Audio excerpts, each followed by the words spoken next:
Hi everybody, Mrs. Cristarella here. Today we're going to talk about true equations. That means we're trying to figure out if the equations that we have are true or what makes them true. All right, so as a reminder, you all saw that practice assignment in the last unit test where you could submit your notes and get 5 points of extra credit. Well, what do you need on your notes? Well, you can use the keywords and their definitions. You can do step-by-step reminding you of how I solved the problems on the examples, and that way it would help you remember. And then when you do the check-in and practice problems in your math journal or in your notes, you can have that there, and then you can show how you solve the problem. And then if you have to make any corrections, you can do that as well. Now, let's look at some of the problems. Actually, let's look at the objective. So here is the objective and the keywords that we have. Again, please make sure these are in your notes or in your math journal. And let's go ahead and get started. So this is what we call a one-step equation. This is an algebraic equation, and it is algebraic because there is a variable in it. At this point, we don't know what the variable is. So what we're going to do is we are going to take our 6x equals 48, and we're going to do an inverse operation. Remember, inverse means opposite. Over here with the 6 and the x, this is actually 6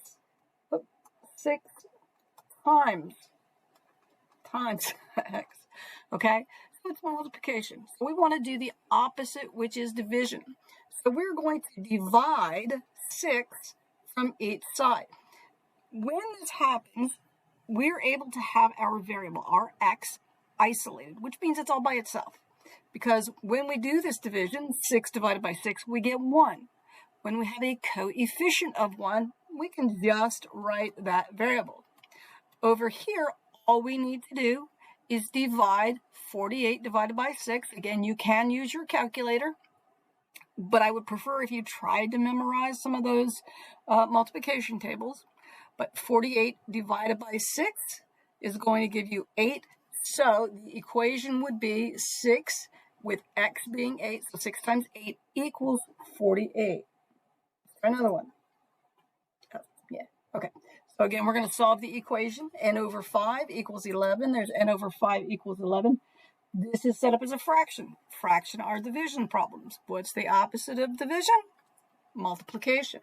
What number can we multiply by? Well, we've got 5 here, right? We're going to multiply 5 by its reciprocal, 5 over 1, which means I'm going to do that over here as well, okay?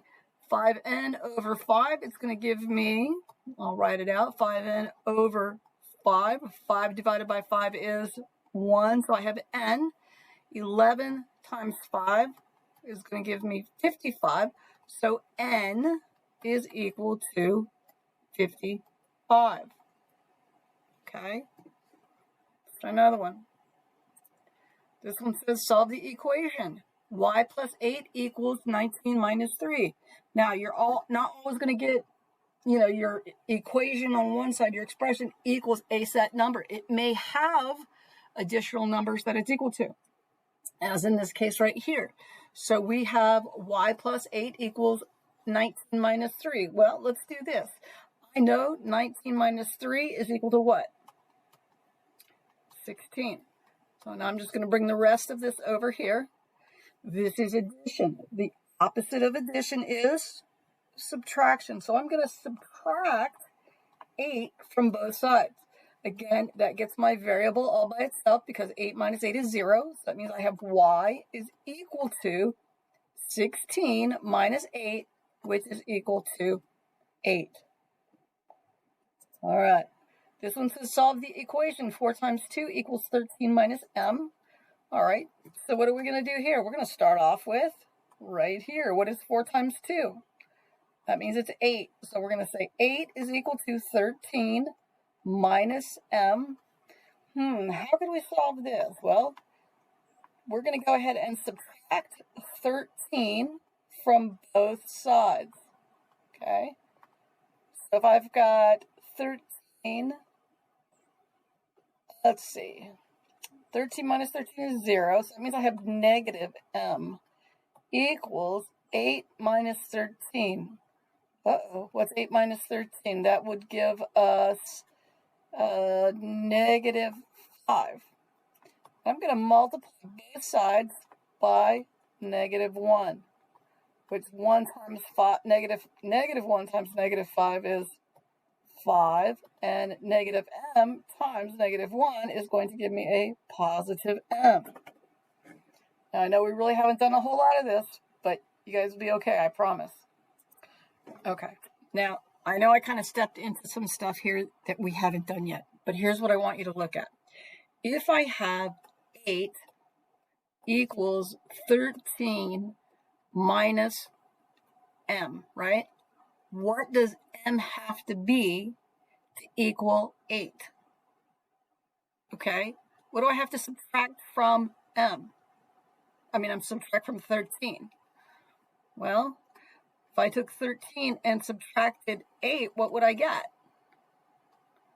5. This is the technical way that we do it.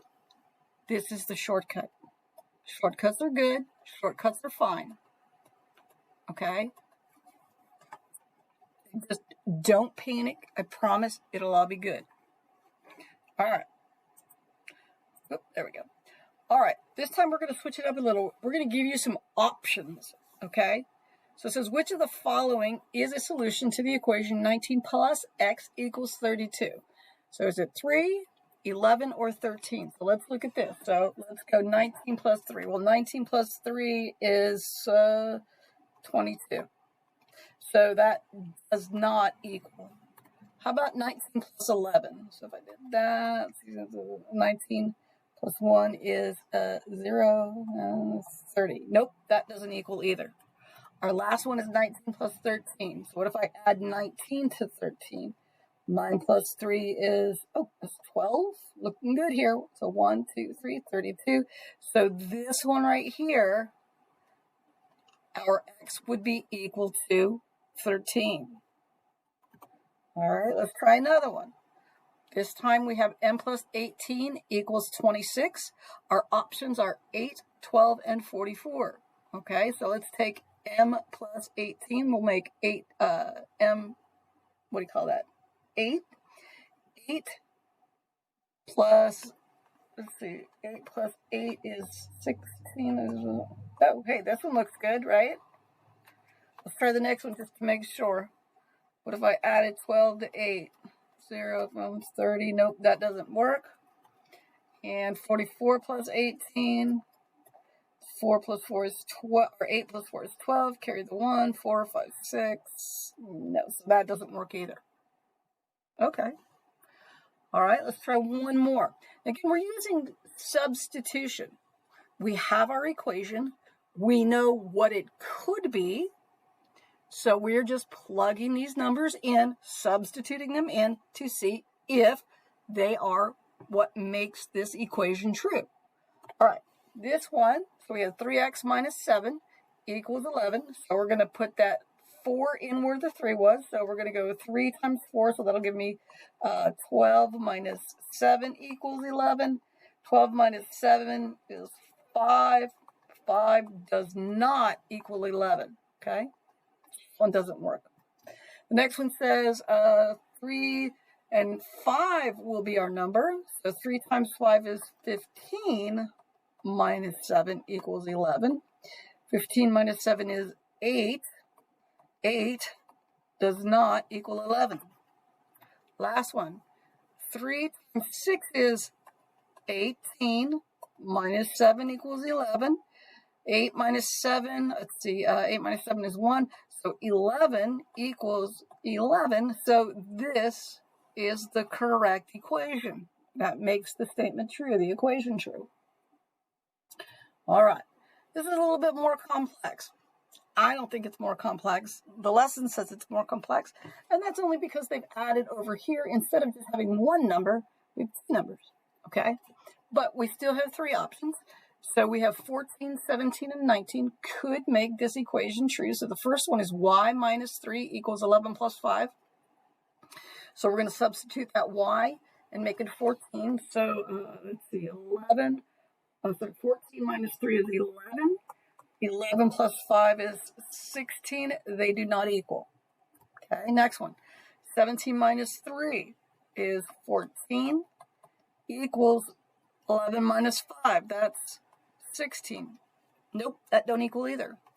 This time we have 19 minus 3. That's 16. 11 plus 5, that's 16. So this equation is true. All right. This one says, which of the following numbers makes the equation true? Okay, same thing we've been doing. All right, we've got x plus 8 equals 62. We're going to substitute in 54. So 8 plus 54, so that's 8. 4 plus 8 is, come on. 12, carry the 1, 62. Okay, so this one looks like it will work. What about the next ones? Let's just stop because there could be other answers, right? So if I added 8 to 56, 6 plus 8 is 14, carry the 1, 64, so that does not equal. And then 58 plus 8, that's 8 plus 8 is 16, carry the 1, that's 66. So those do not equal. Okay, now, this is how you solve these equations. Sometimes we know what the variable is equal to. Sometimes we don't. When we do not, we're going to use an inverse or the opposite operation to get that variable all by itself so that we can say that that variable equals a number. Okay? Now, what do you need to do from here? Well, I want you to review the practice and check-in problems that are in the lessons. I want you to try to solve them. I want you to write them in your math notes or your math journal. I want you to do want you to know that the practice assessment on page 13 has been dropped. However, you do have a quick check on page 14. If you went through those practice and check-in problems and you could not solve them correctly, come back and watch the video again or read through the lesson and watch the peer model video. Okay? All right. Once you're done with that quick check, I want you to go back and review it, please. I know I've been asking you this and I've never really put it in writing, but please go back and review it. If there's any errors that you made, maybe you got them wrong, I want you to make sure that in your math journal or in your notes that you correct what you did wrong. Can you see, oh, I added and I should have subtracted, okay? And then when you go to take the unit test, you can use those notes, and guess what? They're worth 5 points of extra credit, okay? All right, you guys have a great day. If you need anything, don't hesitate to give me a call. Bye-bye.